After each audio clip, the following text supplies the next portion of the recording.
गांव की एक महिला शहर में मजदूरी करने जाती है।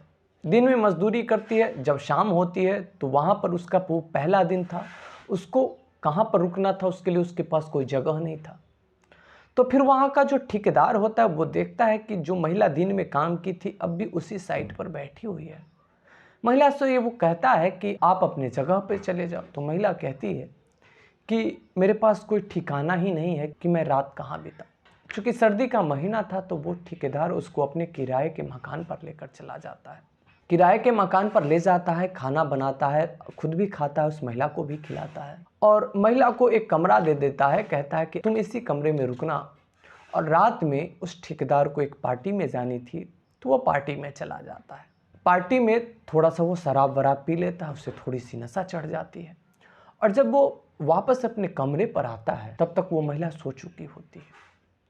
और जब वो महिला को देखता है तो उसके होश उड़ जाते हैं, क्योंकि वो महिला सोई हुई थी और इतनी नशीली लग रही थी, इतनी कामुक लग रही थी। उस महिला का जो जांघ था उससे कपड़ा हटा हुआ था, उसका कपड़ा अस्त व्यस्त था, जिसके कारण वो और भी आकर्षक और कामुक लग रही थी। ठेकेदार अपने आप को रोकने की बहुत कोशिश करता है, लेकिन फिर वो अपने आप को रोक नहीं पाता। दोस्तों, क्या होता है उसके बाद इस कहानी में, ये जानने के लिए आपको मेरी पूरी वीडियो देखनी पड़ेगी। नमस्कार, प्रणाम। कहानी के इस एपिसोड में मैं सूरज राय आपका स्वागत करता हूं। अगर आप मेरे चैनल पर नए हैं तो प्लीज़ मेरे चैनल को सब्सक्राइब कर लें। चलिए बगैर टाइम लिए मैं सीधे कहानी पर आता हूं। यूपी में एक शहर है बुलंदशहर। वहां से कुछ दूरी पर एक गांव में शर्मिला नाम की एक औरत रहा करती थी। वो जो शर्मिला नाम की औरत थी, उसने घर से भागकर प्रेम विवाह किया था। शादी के कुछ दिन बाद ही उसका जो पति था जिससे वो भागकर शादी की थी, वो उसके ऊपर तिलक दहेज का दबाव बनाना शुरू करता है।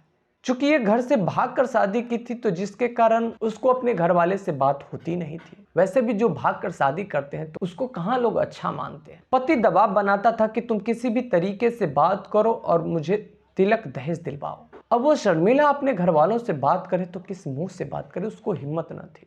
उसका पति उसको बहुत प्रताड़ित करता था, बहुत पीटता था और फिर अंत में ऐसा हुआ कि उसके पति ने उसको छोड़ दिया और दूसरी शादी कर ली। शर्मिला किसी भी तरीके अपने गांव तो आ गई, लेकिन उसके घर वालों ने उसे नहीं अपनाया। उसके माँ बाप ने, उसके भाई ने, किसी ने उसको नहीं अपनाया और गांव में ही एक छोटा सा झोपड़ी बना के उसको दे दिया। वहीं से वो गांव में काम करती और अपना गुजारा करती। जो भी लोग उसको देखते उसके ऊपर ताना देते। कई सारे लोग की उसके ऊपर गंदी दृष्टि थी। वैसे शर्मिला देखने में बहुत ही सुंदर थी, लेकिन पति के छोड़ जाने के बाद और उसके ऊपर चूंकि दुखों का पहाड़ टूट पड़ा था, उसकी जो खूबसूरती थी वो धीरे धीरे खत्म हो रही थी। गांव के लोगों ने उसे कुछ ज़्यादा ही प्रताड़ित करना शुरू किया तो उसने सोचा कि मुझे इस गांव से चला ही जाना चाहिए और फिर वो वहाँ से नोएडा जाने का फैसला करती है। किसी से पता चलता है कि नोएडा में बिल्डिंग वगैरह बनाने का काम चलता है, वहाँ पर महिला और पुरुष दोनों काम करते हैं। तो उसको लगता है कि अगर मैं यहाँ से चली जाऊँगी तो वहाँ मुझे खाने को खाना भी मिलेगा, क्योंकि वहाँ पर मुझे काम मिलेगा। गांव में तो मुझे ठीक से कोई लोग काम भी नहीं देते, ताना भी देते हैं। वहाँ जाऊँगी तो मैं खुद कमाऊँगी, खुद खाऊँगी, मुझे कोई ताना भी नहीं देंगे। और ये सोचकर वो नोएडा चली जाती है।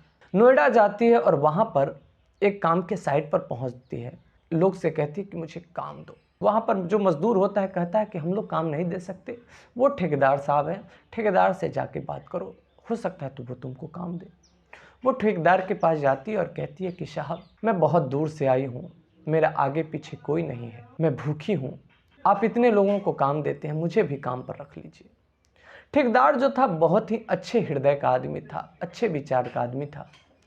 तो ठेकेदार अपने पास से एक 100 का नोट निकाल कर देता है और कहता है कि यहाँ से कुछ दूरी पर होटल है, पहले आप जाओ, खाना खा कर आओ और उसके बाद आप काम में लग जाना। और वो अपने मुंशी को बता देता है कि जब ये खाकर आएगी तो आप काम बता देना। ठेकेदार चला जाता है। महिला को बहुत खुशी मिलती है, क्योंकि इतने दिनों से जिल्लत झेलने के बाद आज पहली बार उसके साथ कोई आदमी बहुत ही अच्छे से पेश आया था। वो जाती है, खाना खाती है और खाना खाकर आने के बाद वो फिर से काम पर लग जाती है। दिन भर तो अच्छे से काम हो जाता है और जब शाम होता है तो उसको उसका पैसा दे दिया जाता है जितनी की उसने मजदूरी की थी। सारे मजदूर अपने अपने आशियाने की तरफ लौट जाते हैं जहां पर जो ठहरे हुए थे, लेकिन उस महिला को तो ठहरने का कोई जगह ही नहीं था, क्योंकि आज वो पहली बार नोएडा में आई थी। न तो उसको किसी से जान पहचान थी, वो रुके तो रुके कहाँ। वो बहुत डरी हुई थी, बहुत सहमी हुई थी और अब भी वो काम वाले साइड पर ही बैठी हुई थी। सर्दी का महीना था जिसके कारण बहुत जल्दी ही शाम ढलने लगती है, अंधेरा होने लगता है। जब 6 बज गए थे, लगभग अंधेरा हो चुका था। ठेकेदार का रूटीन था डेली का कि जब भी काम खत्म होता तो अंत में वो प्रत्येक दिन जो काम होता उसका मुआयना करने जाता।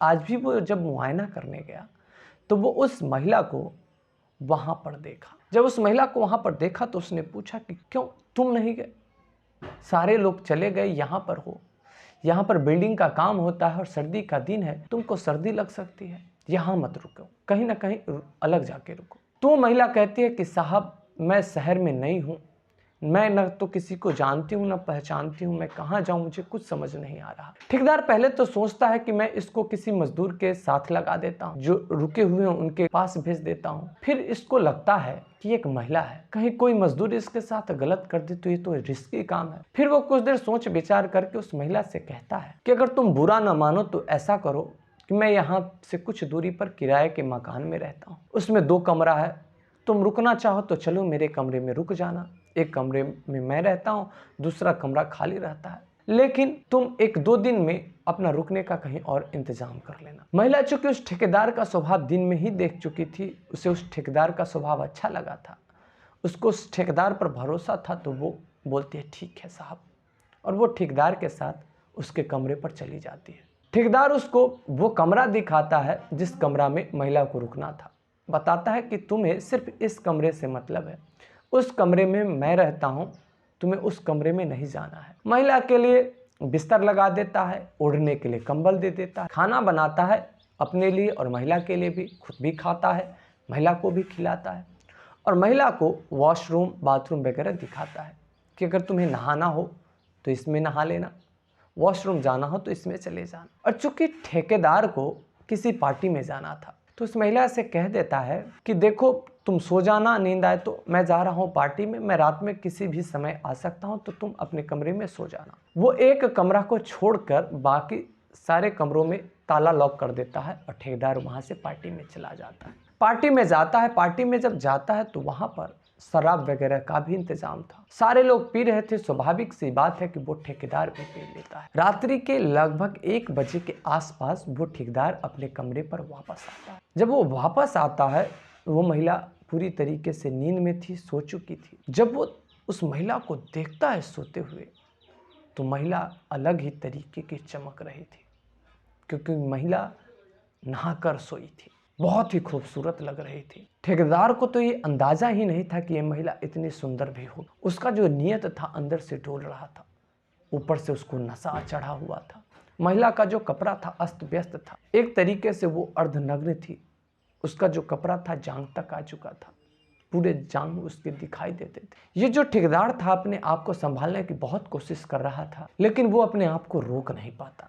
वो महिला के पास पहुंच जाता है, महिला को अंदाजा हो जाता है कि कोई ना कोई मेरे पास आया है। वो एकदम घबरा कर जग जाती है, उसकी नींद खुलती है और बोलती है आप। तब तक ठेकेदार उसके साथ जबरदस्ती करना शुरू कर देता है। महिला अपने आप को बचाने की बहुत कोशिश करती है, लेकिन वो अपने आप को बचाने में, अपनी इज्जत को बचाने में असफल हो जाती है और ठेकेदार उसके साथ जबरदस्ती शारीरिक संबंध बना लेता है और उसके बाद ठेकेदार सो जाता है। वो तो नशे में था, उसे तो किसी बात का होश ही नहीं था। लेकिन जब सुबह होती है तो ठेकेदार को एहसास होता है कि रात में उससे नशे की हालत में बहुत बड़ी गलती हो गई। जब उसकी नींद खुलती है तो वो देखता है कि वो महिला उकरू मारकर बैठी हुई है और सिसक रही है। उसको तो अपनी गलती पर बहुत पछतावा हो रहा था, वो बहुत पछता रहा था, लेकिन उसको हिम्मत नहीं हो रही थी कि वो उस महिला से नज़र मिलाए। महिला रोई जा रही थी।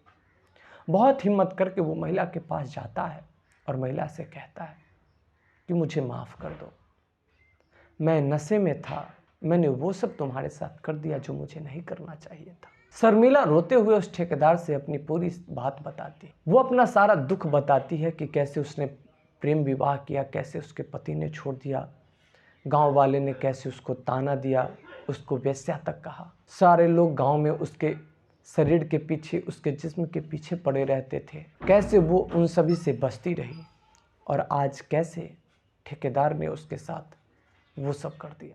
फिर वो ठेकेदार से कहती है कि खैर कोई बात नहीं है, आपने जो भी किया अच्छा किया। आपने मुझे यहाँ जो एक रात सर्दी से बचाया, एक रात जो आपने मुझे यहाँ रोका, उसका आपने मुझसे किराया वसूल कर लिया, अच्छा किया।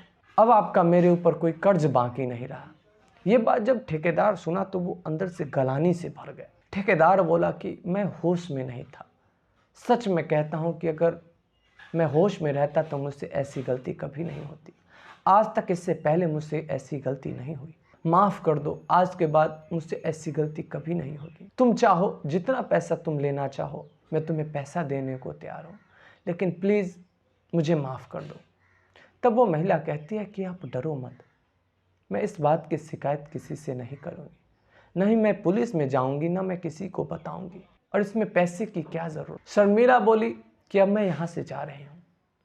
आपको शुक्रिया इस बात के लिए क्योंकि आपने मुझे खाना दिया, शुक्रिया इस बात के लिए कि आपने मुझे काम दिया, शुक्रिया इस बात के लिए कि सर्दी से बचने के लिए आपने मुझे एक रात यहाँ रुकने दिया, और धन्यवाद इस बात के लिए भी कि आपने इस सब के बदले आपने मेरा आत्मसम्मान, मेरा इज्जत मुझसे छीन लिया। वैसे भी गरीब और लाचार महिला के लिए इज्जत क्या होती है, आत्मसम्मान होता ही क्या है।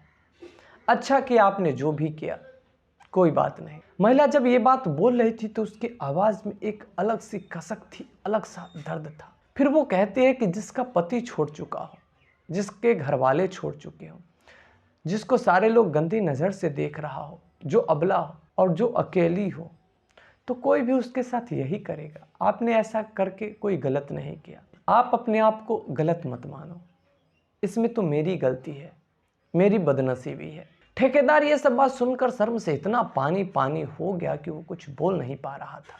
वो भी जानता था कि शराब के नशे में उससे एक गलती हो गई, और वो भी गलती इतनी बड़ी गलती है जिसके बारे में कहा नहीं जा सकता। ठेकेदार सोच में पड़ गया, बहुत सोच विचार करने लगा। बहुत सोच विचार करने के बाद फिर वो उस महिला से कहता है, तुम मुझे गलत इंसान मानती हो ना, लेकिन मैंने गलती जानबूझकर नहीं की।